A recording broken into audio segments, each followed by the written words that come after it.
Una buena tarde, noche o un buen día con quienes vean el video. Vamos a empezar la clase teórica.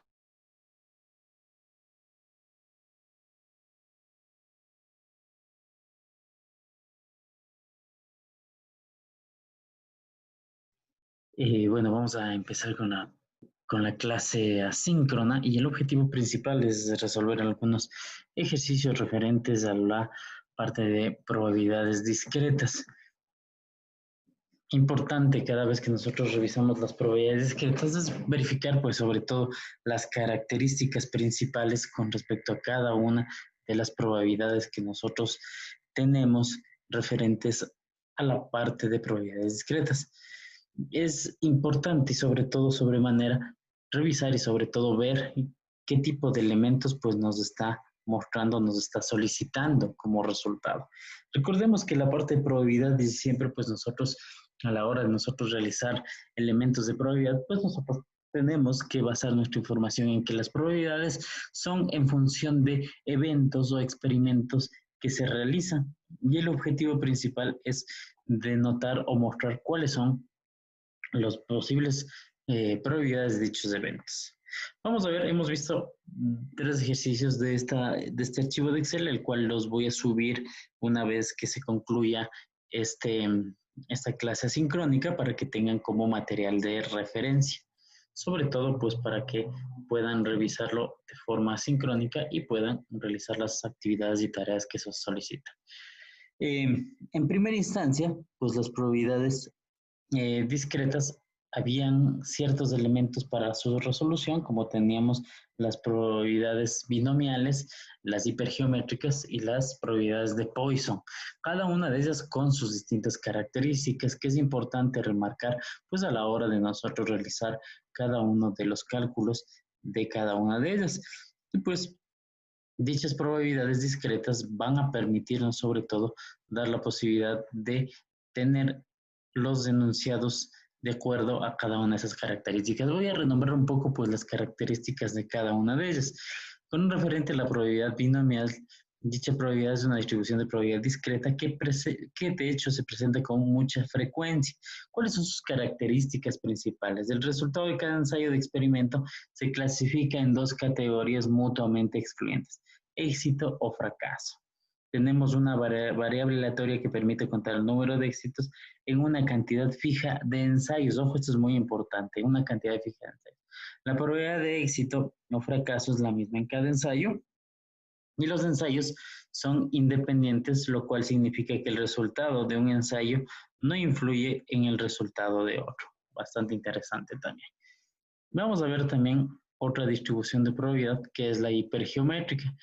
Y dicha probabilidad hipergeométrica se utiliza cuando la probabilidad de éxito no es la misma en todos los ensayos y cuando se realiza un muestreo sin reemplazo de una población relativamente pequeña. Ojo, relativamente pequeña.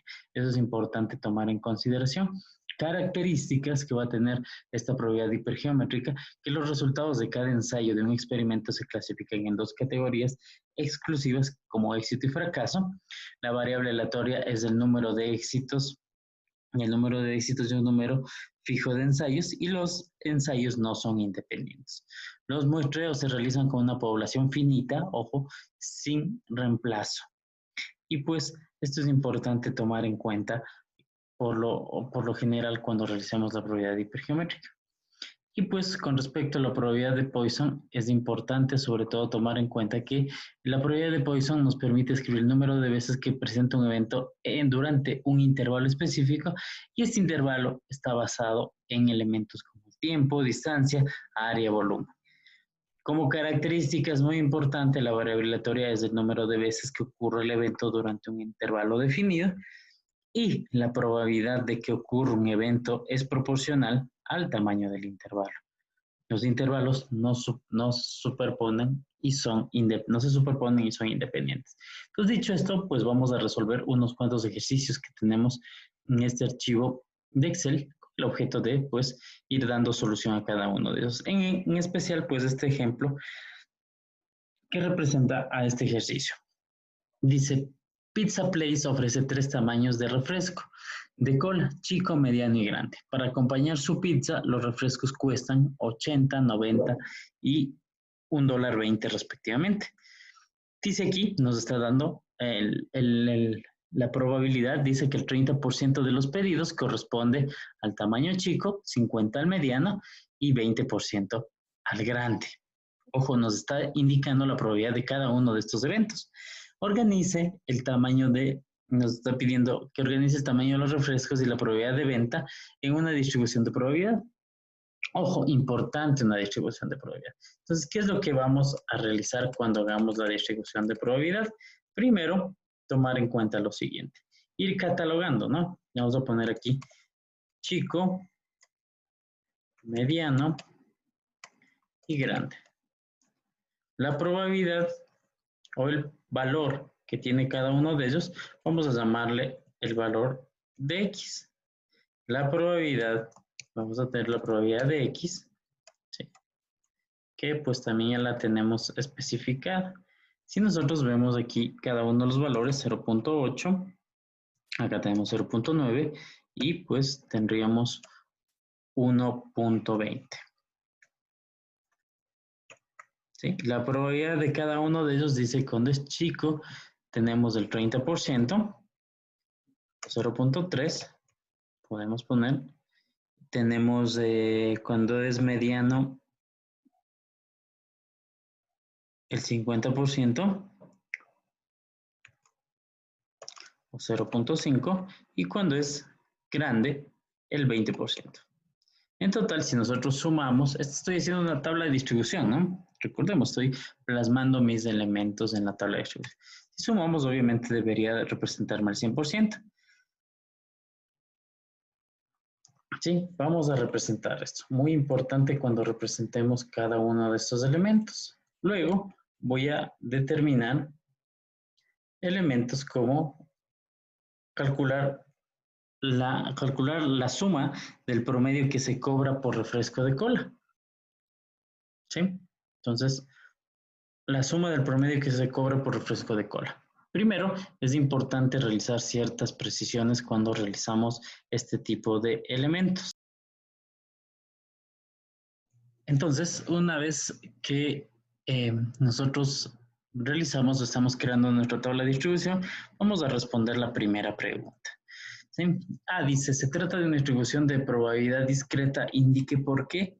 Es importante tomar en cuenta cuál es el concepto de una probabilidad discreta y pues obviamente en este caso de ejemplo nuestra probabilidad sí es discreta porque los valores tanto 0.80, 90 y $1.20 se encuentran claramente separados entre sí y asimismo la suma de probabilidades obviamente es 1, como podemos ver, y obviamente los resultados son mutuamente excluyentes de acuerdo a esto.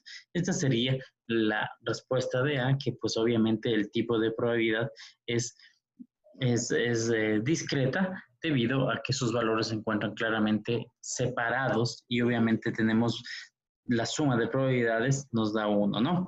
Aquí como podemos ver en el ejercicio nosotros tenemos establecido este tipo de elementos y la suma de probabilidades. Para el cálculo del promedio, el cálculo del promedio no es más que multiplicar X por la probabilidad, por la probabilidad de X. ¿Sí? En este caso, al realizar esta multiplicación, vamos a obtener el promedio que se cobra por refresco de cola. ¿Por qué obtenemos el promedio que se cobra por refresco de cola? Recordemos que cada uno tiene su distinta probabilidad. Y si yo quisiera saber cuánto cobro por refresco de cola, obviamente necesito multiplicar por su probabilidad. ¿Qué significa esto? X, el valor de la cola, por su probabilidad, y voy a tener el resultado de estos elementos. De tal forma que aquí podría, sumando todos estos elementos, podría tener el promedio que se cobra por refresco de cola. Esto es también conocido como mu, o esta variable, este cálculo, ¿sí? O esta variable que también se le representa como la mu, que sería el valor que tengo aquí, ¿no?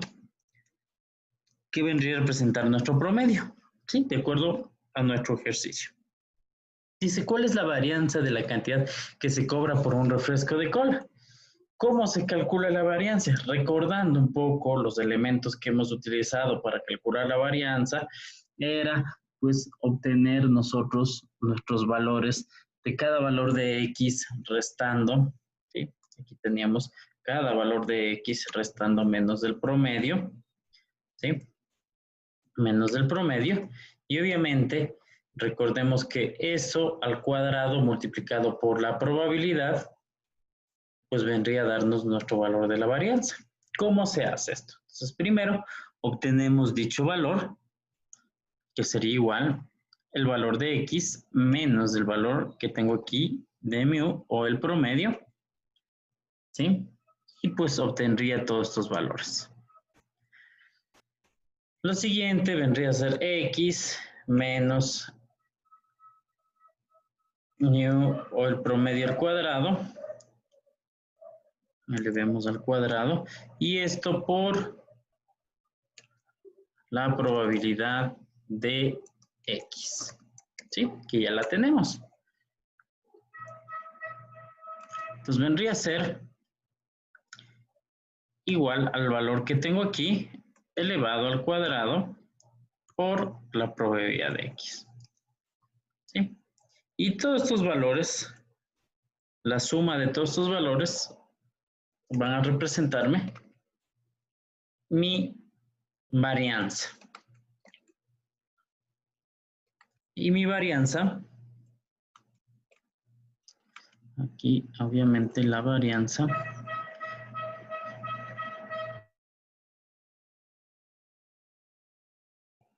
y la varianza no es más que la sumatoria de todos estos valores, ¿no? Entonces vamos a tener una varianza que representa alrededor de 0.02 centavos. Y la desviación estándar, esta sería la varianza, pongamos como var, va a ser igual al valor que tengo aquí, que es la sumatoria de toda esta columna. Sí, vamos a ponerle con todos los decimales. A ver qué pasó. Tengo esto. Y la varianza es igual a este valor. Vamos, ¿qué pasó aquí? Que no me está sumando los valores. A ver, hagámosle de nuevo. Igual la suma de todos estos valores. ¿Sí? Y esa sería la varianza. Y la desviación estándar que nos solicita. La desviación estándar no era más que la raíz cuadrada de la varianza, ¿no? Raíz de la varianza. Sí, esa era la desviación estándar. Entonces, nuestra desviación estándar es alrededor de 14 centavos. ¿Cuál es la varianza de la cantidad que se cobra por un refresco? La varianza es 0.0, son 2 centavos. Y pues la desviación estándar que estoy cobrando por cada refresco son alrededor de 14 centavos. Entonces es importante tomar en cuenta cuando nosotros realicemos estos cálculos referentes a este tipo de cálculo de probabilidades. Como podemos ver, se estableció una tabla de distribución de frecuencias, siempre es importante, ¿sí? Con el objeto principal de determinar o realizar este tipo de cálculos, ¿no? Aquí definimos los eventos, el valor de cada evento, que es X, la probabilidad de cada evento, el promedio de cada uno de los eventos, de acuerdo a su probabilidad. Con esto calculábamos el valor que necesitaba para la parte de la varianza, y la varianza no era más que el valor de la probabilidad de X por X menos la media al cuadrado, que es lo que tenemos aquí, y obviamente la desviación estándar sería este valor, ¿sí? Entonces, esto es bastante similar a lo que hemos hecho anterior en la tabla de distribución de frecuencias. De hecho, tiene los mismos elementos, como podemos ver, el cálculo de X menos la media. La probabilidad de X representaría más o menos a la frecuencia, ¿sí? Es muy similar a la frecuencia. Recordemos que mi frecuencia era el número de veces que pues se daba un determinado evento. Aquí podría ser la probabilidad, que también es relacionada al número de veces que se realiza ese evento, ¿no? Obviamente el 30% de veces se vende un refresco chico, el 50% de veces un mediano y el 20% el elemento del el refresco grande. Entonces, esto representaría a la frecuencia, la probabilidad, y por eso se calcula la varianza de esta forma. Una vez que tenemos la varianza, la desviación estándar no es más que calcular la raíz de dicha varianza. La varianza es la suma de todos estos elementos y pues de acuerdo a esto nosotros calculamos. Esto pues para resolver este ejercicio que está en la autoevaluación 6.2. Vamos a ver la autoevaluación 6.3 y un tanto pues para ponernos de acuerdo cómo se calculan o se verifican las respuestas en el apéndice B9. ¿Qué nos daba el apéndice B9? Sí, el apéndice B9 pues nos daba las distribuciones de probabilidad para una distribución binomial y vamos a ver cómo se calcula. Primero es importante realizar el cálculo manual y luego pues vamos a ver cómo verificar los mismos en nuestra tabla de distribución de frecuencias y más bien en nuestro apéndice, ¿no? Hasta eso pues vamos a realizar dicho cálculo. Vamos a ver entonces qué es lo que nos dice este ejercicio. Este ejercicio nos dice lo siguiente: 80% de los empleados de la planta General Mills en Lasky Road recibe su sueldo bimestral por medio de transferencias de fondos electrónicos. Este mecanismo también recibe el nombre de depósito directo. Suponga que se selecciona una muestra aleatoria de 7 empleados, ¿sí? 7 empleados. Esta situación cumple con los supuestos de una distribución binomial. Viene el siguiente elemento. La primera pregunta, la B, dice: ¿cuál es la probabilidad que los empleados se les haga un depósito directo?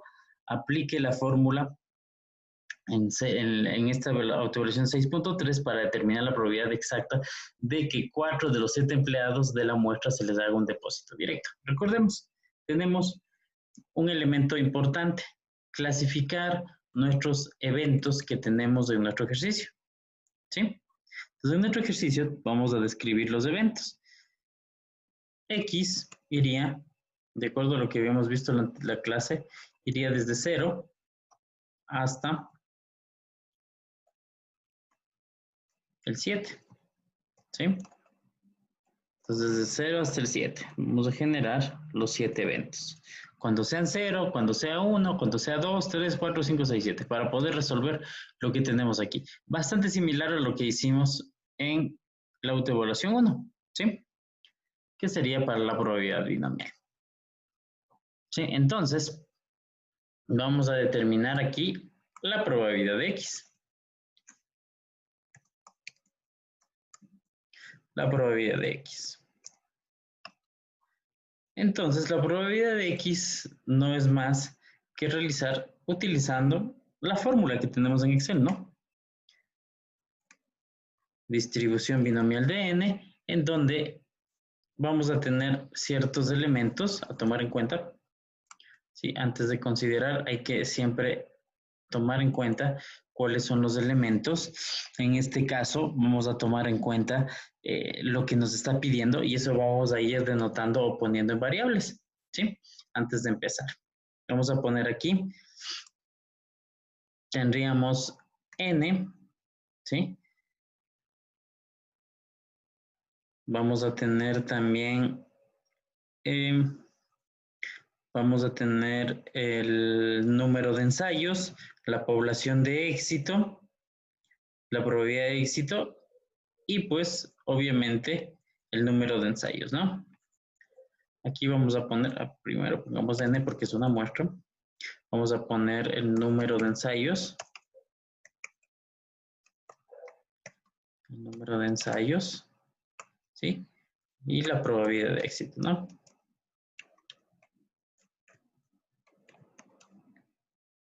¿Sí? Entonces aquí vamos a poner n7.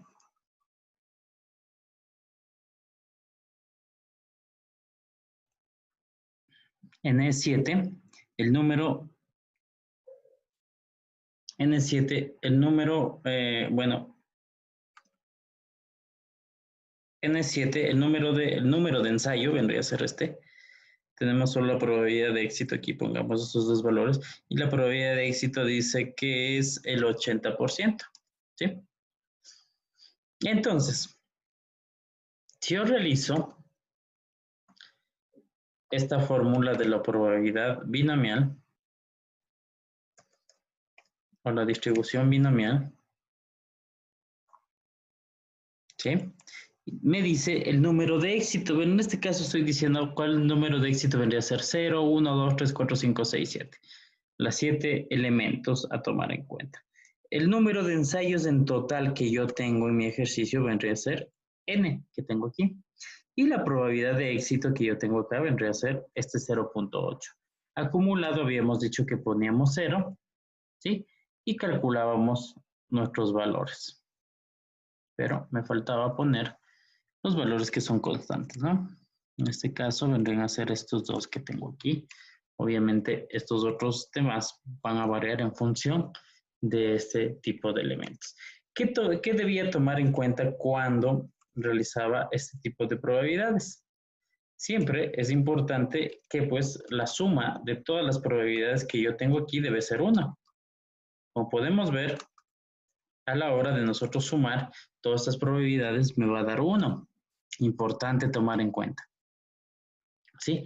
Y esto, a su vez, está cumpliendo con lo que me está solicitando en el ejercicio, ¿no? Y aquí nos dice, pues, nos pregunta en el inciso A si es que la probabilidad es binomial. ¿Y por qué? Pues tenemos la razón porque cada empleado se le hace un depósito directo o no, ¿sí? Ojo, directo o no. Es la misma probabilidad de éxito como la probabilidad de fracaso. Los empleados son independientes, obviamente, esto hace que la probabilidad sea excluyente y pues obviamente que los eventos sean mutuamente excluyentes y que se hagan depósitos directos solo del 80% en el caso de que son todos. Sacamos una cuenta de 7 empleados que se benefician de este servicio para poder determinar si es que realmente se realiza o no dicha probabilidad.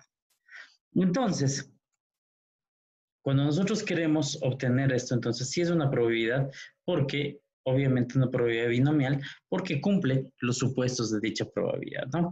Tenemos la misma probabilidad de éxito y fracaso, tenemos eventos que son excluyentes y obviamente que pues son en función del depósito directo o no, ¿sí? Vamos a ver en cambio lo que nos pide. ¿Cuál es la probabilidad de que los empleados se les haga, de que a los 7 empleados se les haga un depósito directo? Aquí tenemos, ¿no? La probabilidad de que los 7 se les haga un depósito directo, ¿sí? Sería esta probabilidad, ¿sí? Ok, esto sería de acuerdo a esto, a los 7 empleados se les hace una probabilidad de 0.20, solo a los 7 empleados, ¿sí? Y también cómo se calcula dicha probabilidad, importante tomar en cuenta cuando nosotros realizamos este tipo de elementos, ¿sí? Cuando nosotros realizamos este tipo de elementos o utilizamos la probabilidad de este tipo de opciones, nosotros realizamos los elementos que son nuestros supuestos para nuestra probabilidad, ¿sí? Recordemos que yo cuando realizo la probabilidad utilizando este tipo de elementos, puedo realizar la probabilidad de cada uno de ellos tomando en cuenta ciertos aspectos importantes.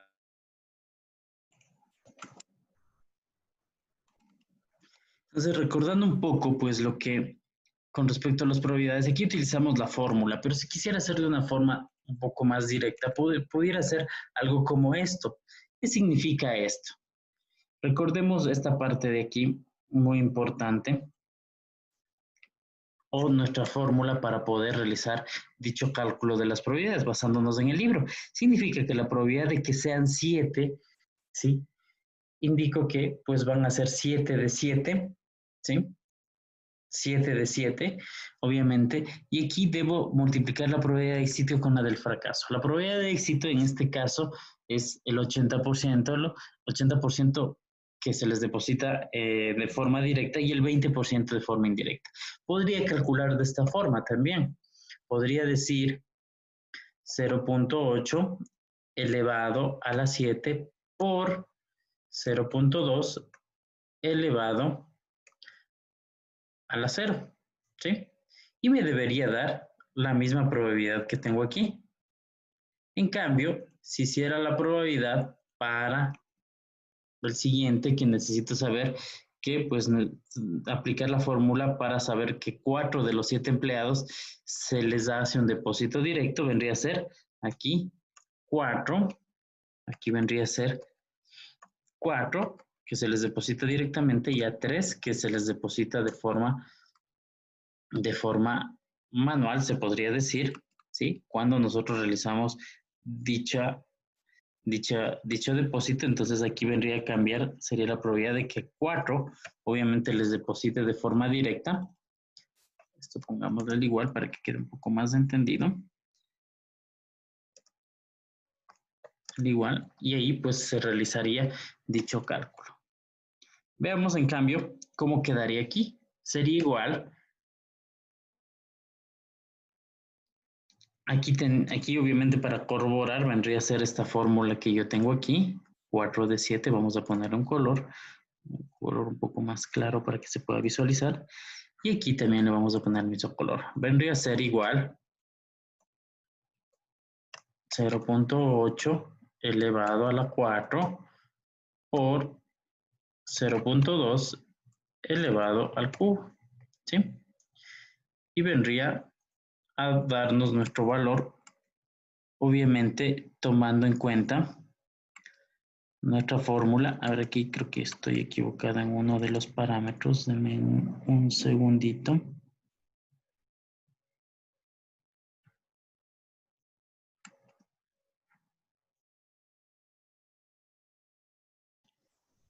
Y para esta fórmula, pues vamos a aplicar, vamos a revisar el apéndice. Es importante también tomar en cuenta la revisión del apéndice cuando nosotros realizamos la parte de revisión, sobre todo de nuestros elementos. Entonces dice que utilicemos el apéndice B9. Sí, voy a un poco pues a mostrar cómo se realiza, compartir la pantalla para verificar el apéndice B9 que tenemos en el libro. Y obviamente el apéndice B9 nos indica o se lo realiza mediante N. N en este caso vendría a ser 7. 7 y revisamos N igual a 7. Nuestra probabilidad es 8, ¿sí? 0.8. Y obviamente aquí tendríamos los valores de probabilidades. Recordemos, si fijamos este número, la probabilidad de cuando sean 7 dice que es 0.210, y si cambiamos esto o verificamos en nuestro ejercicio es 0.209. Obviamente esto, si igualamos a 3 decimales, pues obviamente tenemos nuestros datos, ¿no? Para el 4, aquí pues podríamos utilizar el referente a este valor, y pues aquí de acuerdo al libro podríamos tener que dicho valor es referente a lo que tenemos en nuestro apéndice, ¿no?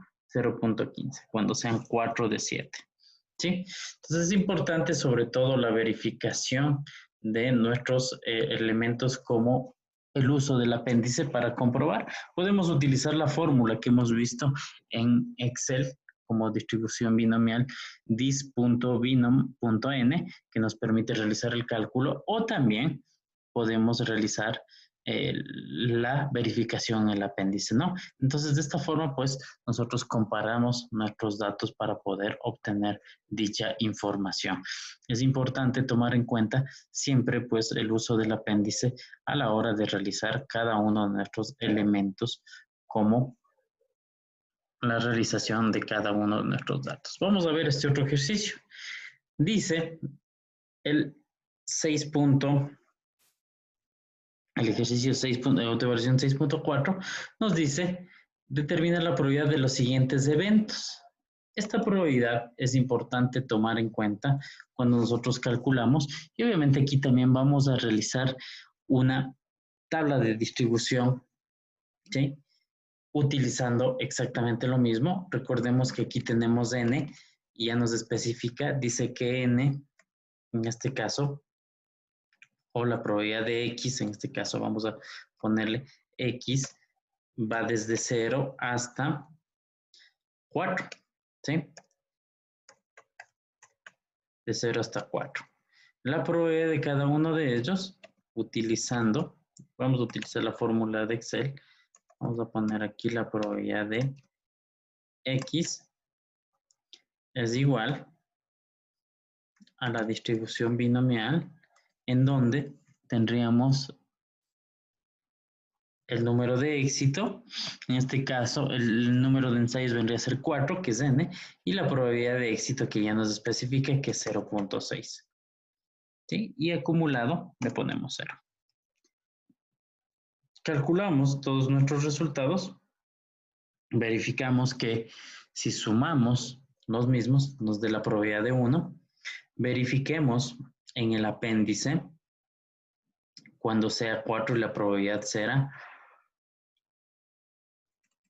0.6. Verifiquemos cuando es 4 y la probabilidad es 0.6.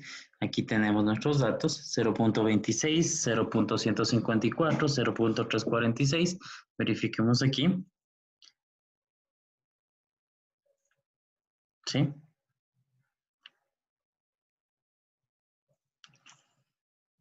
Son los mismos.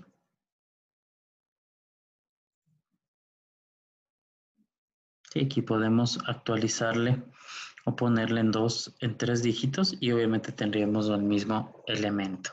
Ahora nos dice para cuando x sea 2. Sí, cuando x sea 2, vendrían a ser todos estos elementos, ¿verdad?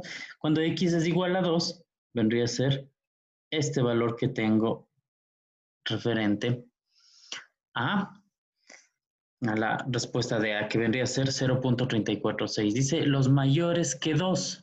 ¿Cuáles vendrían a ser las probabilidades?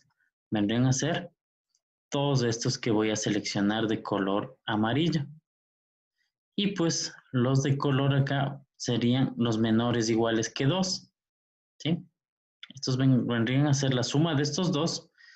Si hablo de, pongamos aquí A, pongamos B y también pongamos C. A vendría a ser igual a lo que tengo aquí. B vendría a ser igual a la suma de estas dos probabilidades. Los mayores, no, este vendría a ser B, perdón, estoy equivocado. B vendría a ser a la suma de estos tres elementos, ¿no? Los menores iguales que 2. Y C vendría a ser igual a la suma de los mayores que 2. Ese sería nuestro resultado de este ejercicio, en donde remarcamos tanto A, B y C, ¿no? Podemos remarcar A, B y C de tal forma que pues aquí podemos establecer nuestros elementos para poder mostrar nuestro resultado, ¿sí? Aquí podemos ponerle y pues aquí tenemos nuestros resultados. Determina la probabilidad que los siguientes eventos, cuando sea menor o igual que 2, cuando sea mayor, menor igual, que es igual que 2, menor igual que 2 y pues cuando sea mayor que 2. ¿Sí? Importante tomar en cuenta esto cuando realicemos este tipo de probabilidad binomial, sobre todo a la hora de nosotros revisar cómo realizar este tipo de elementos, ¿no? Vamos a ver la autoevaluación 6.5, otro tipo de ejercicio, ¿sí? Y un poco, pues, identificar, dice, Horse Discount Brokers hace planes para contratar este año 5 analistas financieros. Hay un grupo de 12 candidatos aprobados y George Horse, propietario, decide elegir al azar quiénes va a contratar de los solicitantes. Me parece que pues ya lo realizamos o lo revisamos en clase, pero con todo lo vamos a realizar nuevamente. ¿Sí? Entonces, es importante de igual forma nosotros realizar realizar, obviamente, ciertos tipos de elementos cuando nosotros vamos a utilizar este tipo de probabilidades. Aquí me parece que les había puesto, déjenme ver aquí, un poco en la hoja 1. Sí, aquí está, ¿no? Aquí está el ejercicio. Este es el ejercicio. Una empresa hace planes para contratar 5 analistas. Veamos si es el mismo. 5 analistas financieros de 12 posibles candidatos. Y obviamente cuál es la probabilidad de que 5 de los contratados sean hombres. Y obviamente esto es exactamente lo mismo que tenemos aquí. ¿Sí? Entonces podríamos tener este tipo de elementos nosotros a la hora de realizar un cálculo, utilizando obviamente la distribución hipergeométrica cuando nosotros deseamos realizar dicho cálculo. Podemos hacer ciertos elementos cuando utilicemos la probabilidad hipergeométrica. Es importante sobre todo realizar este tipo de elementos cuando pues nosotros realizamos o utilizamos este tipo de fórmulas. Fijémonos en algo bastante esencial. Cuando nosotros vamos a realizar nuestro cálculo, definimos obviamente nuestras probabilidades en cada uno de ellos. Dice, de los solicitantes aprobados, 8 son hombres, 4 mujeres. ¿Cuál es la probabilidad de que 3 de los 5 contratados sean hombres? Es exactamente 3 de los 5 contratados sean hombres. Fijémonos, voy a copiar este ejercicio aquí para que lo realicemos con su posterior análisis. ¿Sí? Primero, voy a establecer solo los valores que necesitamos. ¿Sí? Es importante tomar en cuenta, sobre todo cuando realizamos este tipo de probabilidades, determinar nuestras variables, ya sea en función de cada uno de nuestros elementos y mostrar, obviamente, o establecer las variables en cada uno de los datos que tenemos. ¿Sí? Tenemos la muestra de éxito, tenemos la muestra, el número de la muestra que tengo, la población de éxito y el número de la población. ¿Sí? Entonces, aquí vamos a hablar de la población en total, ¿no? Entonces, fijémonos cómo realizar esta fórmula. Sería la distribución hipergeométrica. Voy a poner aquí mejor hipergeométrica. ¿Sí? En donde nos dice la muestra de éxito. ¿Cuál es la muestra de éxito en nuestro caso? La muestra de éxito en nuestro caso vendría a estar definido cuál es el valor que yo quiero obtener como resultado de quienes cumplan con esto, cuántos voy a contratar. Entonces, aquí vamos a definir. Primero, mi muestra de éxito va a ser 3 de los 5, ¿no es cierto? Entonces, vamos a definir nuestra función. Hacemos una distribución hipergeométrica. Una distribución hipergeométrica en la cual nuestra muestra de éxito van a ser 3, porque dice que 3 de los 5 yo quiero que sean hombres. ¿Sí? Vamos a tener el número de la muestra en total, serían 5. ¿Sí? El número de la muestra, más bien dicho, que yo tengo, que son 5, de los 5 que voy a tomar, 3 de los 5 contratados van a ser hombres, de los 5 contratados van a ser hombres. La población de éxito en total, pues vendría a ser el 8. Sí, pues obviamente los 8 vendrían a representar los 8 hombres referentes a mi muestra en total, y pues los 12 vendrían a representar el total de personas, el total de personas total de mi muestra, ¿no? De los 12 que se postularon a este elemento, ¿no? Y tenemos pues nuestra población, en este caso, referente a nuestro ejercicio que habíamos revisado aquí. Ahora, también se puede hacer una tabla de distribución. Podemos hacer una tabla de distribución aquí. Podríamos poner X. Aquí ponemos la probabilidad de X. ¿Sí? X iría desde el 0 al 5. ¿Sí? Obviamente porque son 5 las personas que voy a contratar.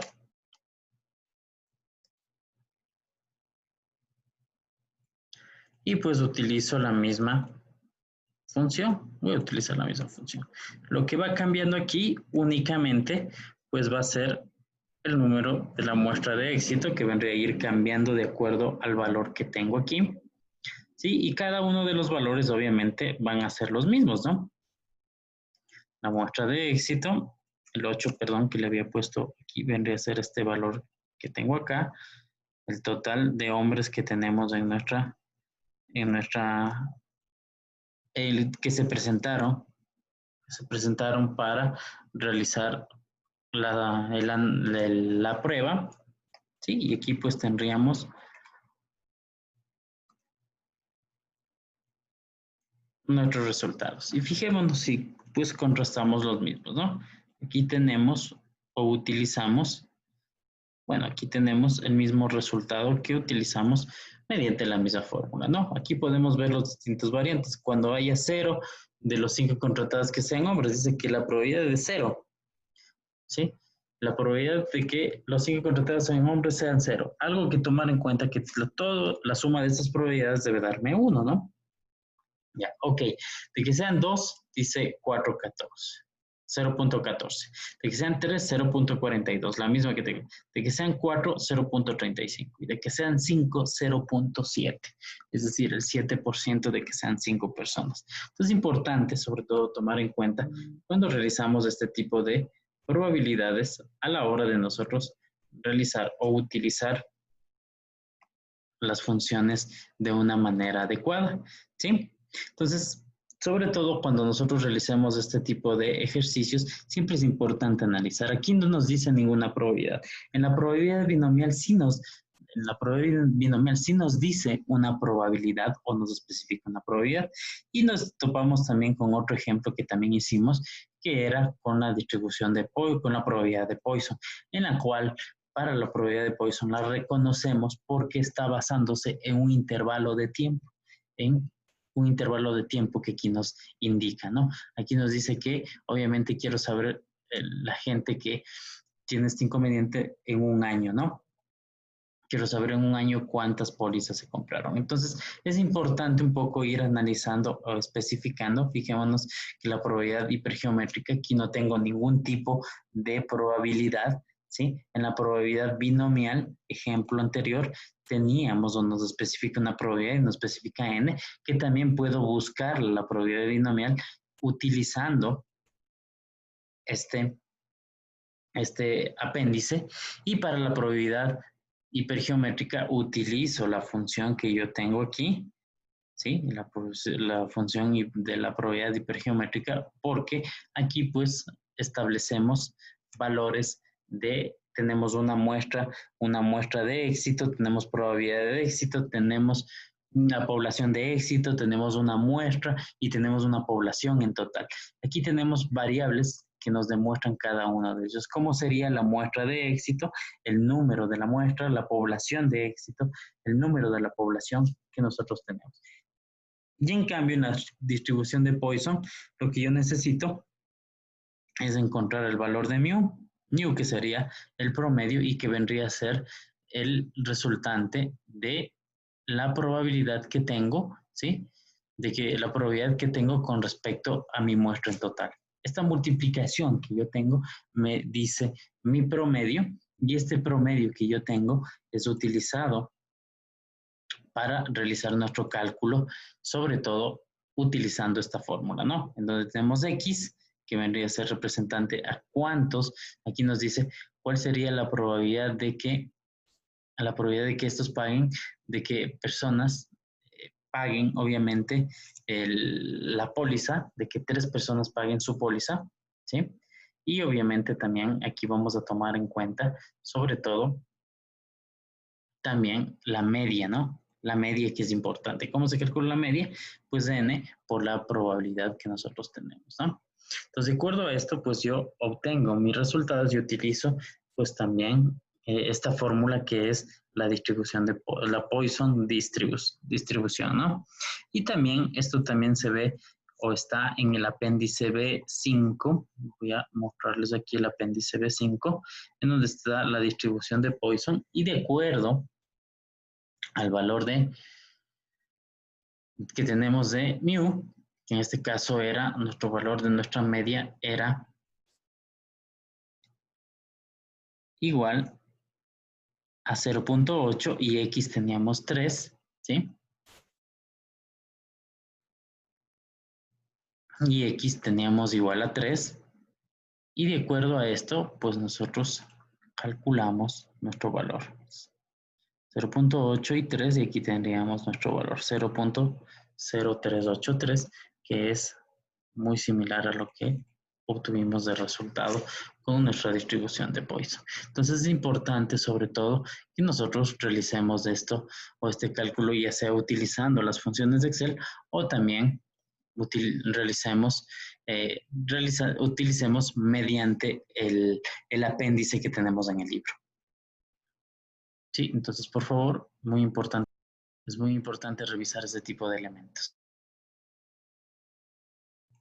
Es importante también tomar X, aquí está para 3 años, pero si quisiera, aquí en el ejercicio obviamente yo puse 3 años, si quisiera el ejercicio para 1 año, aquí puedo saber el valor, aquí me dice X es 1 año, aquí, ¿por qué 1 año? Porque aquí me dice durante este año, quiero saber, entonces X debería ser 1. Por ejemplo, si yo quisiera durante los 3 próximos años, durante los 3 años siguientes, pondría 3 aquí, ¿no? Entonces va a ser 1, perdón, aquí me había equivocado, y pues cuando revisamos esto en nuestro apéndice, podemos ver que 0.8 que vendría a ser nuestra media, y pues 3 vendría, 1, más bien dicho, 1 año, vendría a darnos el 0.3595, que pues es obviamente el mismo cálculo que nosotros tenemos en nuestro Excel, ¿sí? Bueno, vamos a revisar un tanto, pues, lo referente a las distribuciones de probabilidad eh, continuas, y pues esto sería el tema que, un poco adelantando la teoría, para la semana siguiente, que es la semana número 11, el día sábado. Ok, voy a compartirles la presentación para que puedan visualizar y sobre todo, pues, verificar lo que vamos a revisar el siguiente sábado. Ok, voy a compartir y vamos a ver las distribuciones de probabilidad continuas. Es importante tomar en cuenta que pues para este tipo de distribuciones de probabilidad, pues la variable aleatoria va a ser continua y su distribución tiene, vamos a tener distintos tipos de distribuciones de probabilidad. Distribuciones de probabilidad en este caso uniforme, que es la que vamos a ver, y que obviamente esta distribución tiene una forma rectangular y queda definida por valores mínimos y máximos. Recordemos que cuando hablamos de una distribución continua, nosotros vamos a tener una distribución de probabilidad continua, hablamos de una variable aleatoria continua, es decir, que va a tener un valor fijo, ¿no? Esta distribución es más simple que la aleatoria continua y dice que esta distribución tiene una forma rectangular y queda definida por los valores mínimos y máximos. Es decir, de toda mi probabilidad, de todos mis valores, lo que yo voy a tener, pues, es obviamente el rango de valores en el que yo quiero encontrar mi probabilidad. Y es importante primero tomar en cuenta los elementos como calcular mis valores en función de mis rangos o parámetros. Por lo general siempre nos van a dar los rangos o parámetros, de tal forma que nosotros encontremos, ahí nos van a dar como valores para calcular esta probabilidad A y B. Una vez que tengo A y B, puedo calcular la media, también puedo calcular la desviación estándar, puedo calcular la distribución uniforme y nos dice lo siguiente, ¿no? Dice la probabilidad,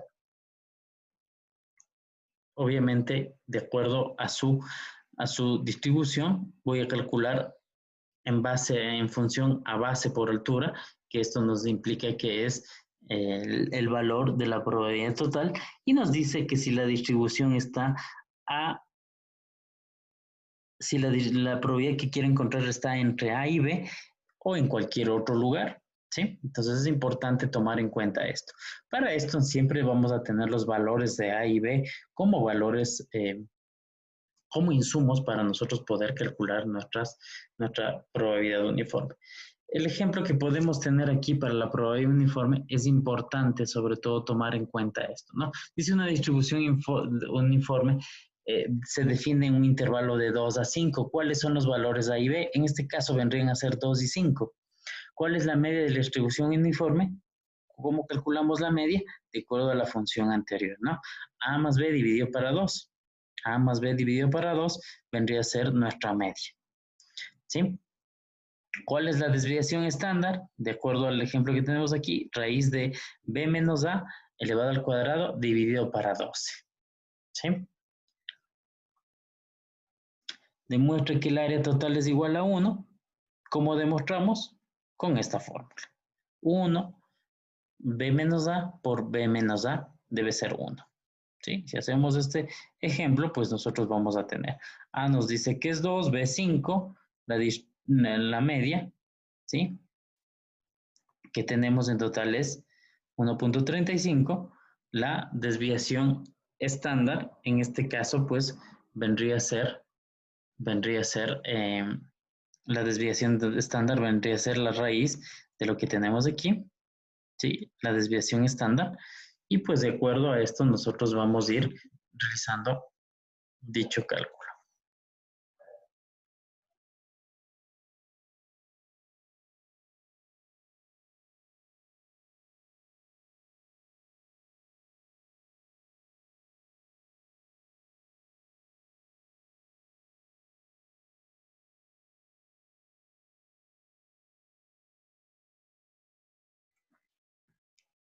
Entonces nos podemos dar cuenta que al calcular el valor que nosotros tenemos, pues vamos a demostrar que pues tenemos ese valor, ¿no?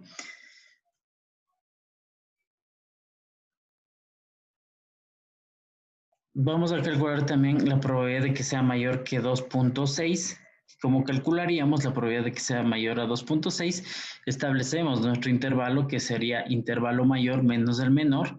En este caso el mayor va a ser el valor de B menos A vendría a ser el 2.6 y calculamos. Si nos dice que un intervalo esté entre 3.7 y 2.9, el mayor va a ser B, que vendría a ser 3.7, y el menor vendría a ser el A, vendría a ser 2.9. La probabilidad, en todo caso, pues va a estar definida por la altura que nosotros tenemos en este elemento. Y obviamente el cálculo del área, el área total, vendría a ser nuestra probabilidad a calcular. Sí, basándonos un poco, pues, en lo referente a la probabilidad que nosotros tenemos, que en este caso que habíamos revisado, la probabilidad uniforme. Vamos a tener la probabilidad también, otro tipo de probabilidad, la probabilidad normal. Y aquí, bueno, esa parte de distribuciones de probabilidad la vamos a dividir un poco en dos secciones o partes. ¿Por qué la vamos a dividir? Por, primero, su complejidad y también por la cantidad de información que tenemos. La distribución de probabilidad normal tiene una fórmula compleja y de hecho nosotros tenemos esta fórmula compleja. Y pues por lo general las probabilidades normales tienen características de que es una campana, poseen así el centro de la distribución, ojo, el centro de la distribución, la media y la moda son iguales, es decir, están en un mismo punto, y es simétrica con respecto a la media y asintótica con respecto al eje. ¿Qué significa asintótica? Que pues nunca va a topar el eje, ¿no? Sí, sino va a estar extendido hacia el infinito. ¿Sí? Vamos a tener también la distribución normal estándar, y en la distribución de probabilidad normal estándar nosotros vamos a tener la distribución que puede convertirse en una distribución de probabilidad normal si se resta cada observación y se divide por la diferencia entre la desviación estándar. Un poco complejo esto, pero aquí vamos a tener el cálculo de Z. También vamos a tener un apéndice que nos permite el cálculo de esta distribución o de este elemento, en donde vamos a tener el valor de Z, pero pero en nuestros ejercicios por lo general nos van a dar el valor de X, y obviamente necesitamos calcular el valor de mu para obtener el valor de Z de acuerdo a ciertos elementos. Entonces la distribución normal estándar va a estar en función del apéndice B1 que nosotros tenemos aquí. Como podemos ver en el apéndice, subir un poquito más, el apéndice B1, nosotros vamos a tener el valor de Z que calculemos, y en función del elemento que queremos calcular, que puede estar definido en cada uno de ellos, vamos a determinar la el total de, pues obviamente, nuestra probabilidad. Es importante, sobre todo, tomar en cuenta cuando nosotros realizamos este tipo de probabilidades, que nosotros vamos a revisar o realizar este tipo de probabilidades basándonos en lo referente al apéndice B1, ¿sí? Va a haber una regla empírica y pues es importante tomar en cuenta esto.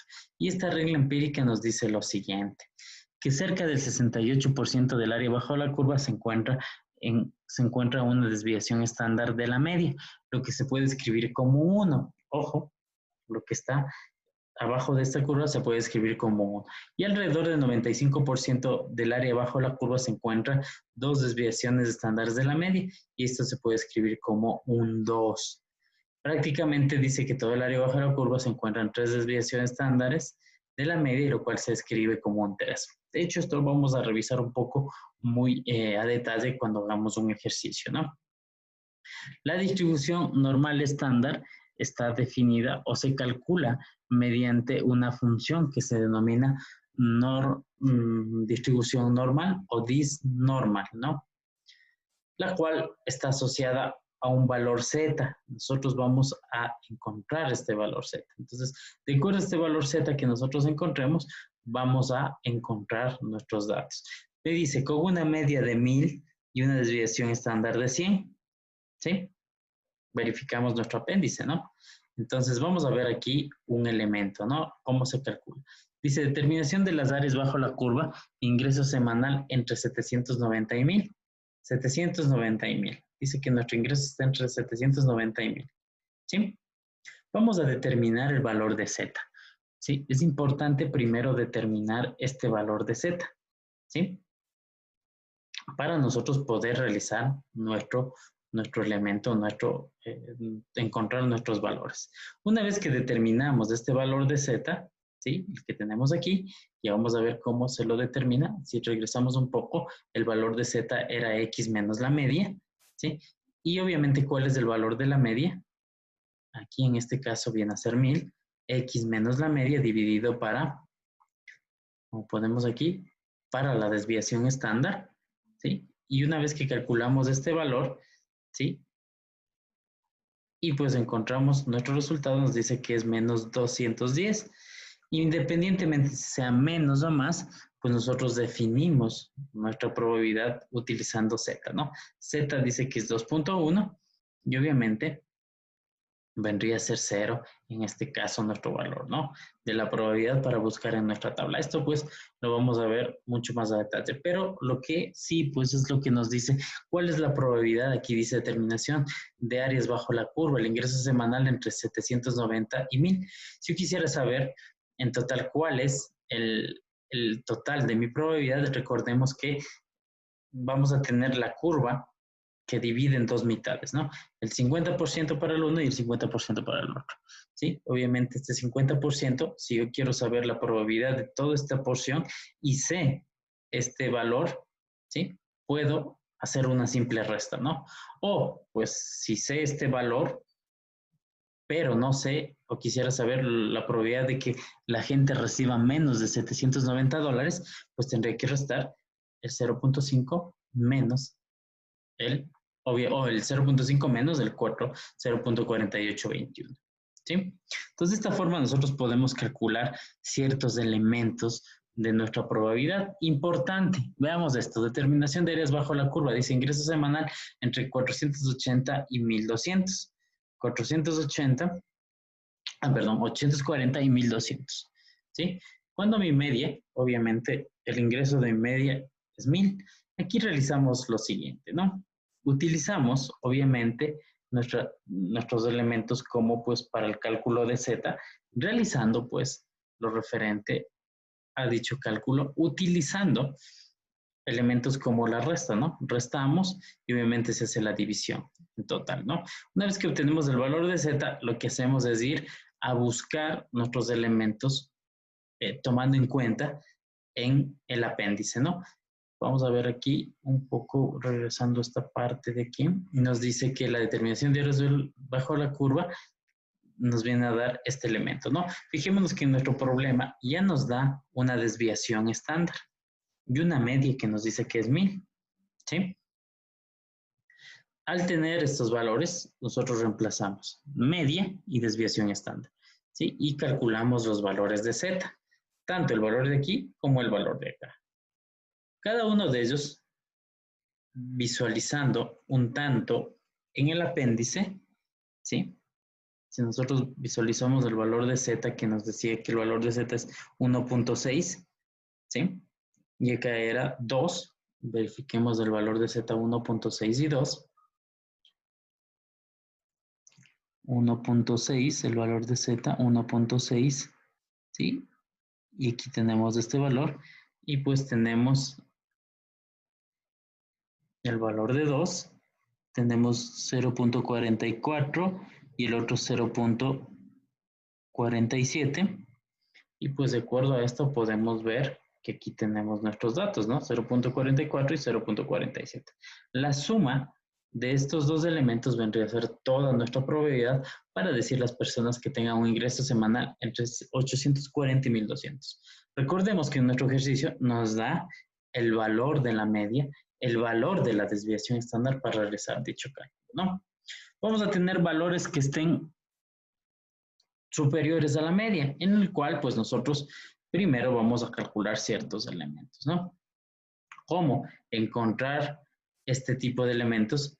Obviamente primero encuentro el Z, que está alrededor de 1250, ¿sí? Que me dice que es 250, y encuentro el Z, que tiene un valor de cuando está en 1150, que vendría a ser el valor de aquí. Estos dos valores de Z obviamente me van a dar una probabilidad. La probabilidad de este lugar hacia la media y la probabilidad de este lugar hacia la media. La resta de todos estos dos valores nos va a dar nuestro resultado. ¿Sí? Es importante tomar en cuenta. Vamos a ver también si avanzamos y si nos da un poco el tiempo la distribución normal inversa. ¿Sí? Distribución normal inversa, y pues la distribución normal inversa nos permite relacionar con el cálculo de la observación de X cuando tiene un porcentaje por encima o debajo de la observación, y aquí pues es un poquito más complejo tomando en cuenta ciertos elementos. Inversa significa que obviamente vamos a establecer elementos como estos, ¿no? Nos da este ejemplo: Layton Tire Rubber and Company pretende establecer una garantía de millaje mínimo para su nuevo neumático MX100. Algunas pruebas revelan que el millaje del medio es 67.900 con una desviación estándar. Ojo, nos da una desviación estándar. Y la distribución de millas tiene una distribución de probabilidad normal. Ojo, nos está diciendo que es normal. Layton desea determinar el millaje mínimo garantizado de manera que no haya que sustituir más del 4% de dichos. ¿Qué millaje debe garantizar el máximo de Layton? Veamos gráficamente. Tenemos la media, tenemos la desviación estándar, necesitamos encontrar el valor de X. Entonces aquí se realiza, obviamente ya tenemos la probabilidad, ¿sí? Ya tenemos dicha probabilidad. Nos dice el 4%, ¿no? Y aquí podemos ir viendo cómo se realiza. Es decir, yo ya tengo aquí que es la probabilidad del 4% o 0.04. Si fijamos o buscamos el 0.4%, ya podemos hacer números que ese 0.4% ya está por aquí, utilizando nuestro apéndice, ¿sí? Realizamos el cálculo del valor de X. Obviamente, ¿cómo calculo todo este valor de X? Si yo no sé, si ya tengo aquí que es del 0.4%, pues obviamente yo tengo que de la mitad para acá, esto es del 50%, desde la mitad hacia la izquierda es del 50%. Y es importante que obviamente que si yo tengo el 0.4%, esta área vendría a darme el 0.46%. ¿Por qué? Porque Z va a representar desde el punto que encuentro hacia la media. Entonces, fijémonos que dice 0.46%. Buscamos en nuestra tabla cuál se acerca a ese valor, 0.46%. Aquí podemos ver, ¿no? El que más se acerca es este valor, ¿sí? 0.4599. Si yo voy acá y verifico el 0.499, me doy cuenta que puedo reemplazar o encontrar ya el valor de z que corresponde a ese valor, ¿sí? Y si nos damos cuenta, el valor de z que corresponde a ese valor viene a ser 1.7, ¿sí? Si me voy acá y verifico, pues obviamente ese 1.7 está siendo tomado en cuenta para mi resultado, ¿no? Aquí me dice 0.175, veamos. Veamos si es que hay alguno un poco más acertado. 0.75, sí, de hecho, ¿no? 0.7 y el 0.5 de acá, 0.75, ¿sí? Ese es 0.75 que está especificado en nuestro ejercicio. Entonces, ese 0.75 es mi valor de z, hago el reemplazo y encuentro el valor de x. En este caso, reemplazando todos nuestros valores, pues encontramos el 64.312. Vamos a ver si llegamos hasta aquí. Haciendo esta distribución exponencial la vamos a dejar para las siguientes semanas y vamos a tratar de ver si llegamos hasta la distribución normal inversa. Vamos a revisar la normal estándar, ¿sí? La distribución normal estándar y obviamente la distribución normal inversa. Vamos a hacer ejercicios para esto basándonos en nuestro apéndice y cómo calcular y vamos a ver que no es complejo. Lo importante es un poco entender el concepto de esto. Siempre que busco en el apéndice Z, yo debo tomar en cuenta que el valor que tengo aquí de Z que quiero encontrar, obviamente es el valor con respecto a la media, independientemente si es positivo o negativo. Si es negativo, obviamente es hacia la izquierda, si es positivo hacia la derecha, pero en el apéndice yo no busco o no tengo valores negativos, así es que como es simétrica mi curva, como es simétrica, obviamente, esta representación, tanto de aquí para acá o de acá para acá, pues yo tengo el mismo cálculo, ¿no? Pero todo es en función de la media. Es decir, si encontré mi z, que es 0.1179, vendría a ser el punto de aquí hasta la media, o de aquí hasta la media. Si es que es, o si está de la media, o es menor que la media, es negativo, obviamente, este valor, y si es positivo, es desde la media o superior que la media, ¿sí? Entonces esto pues vamos a revisar un poco más a detalle cuando estemos en la clase del día sábado para entenderlo un poco mejor. Voy a preparar unos ejercicios para ver si hacemos participación también con respecto a este tema. Listo, que tengan una buena tarde, noche o día, de acuerdo a la hora que vean el video, y muchas gracias por su atención.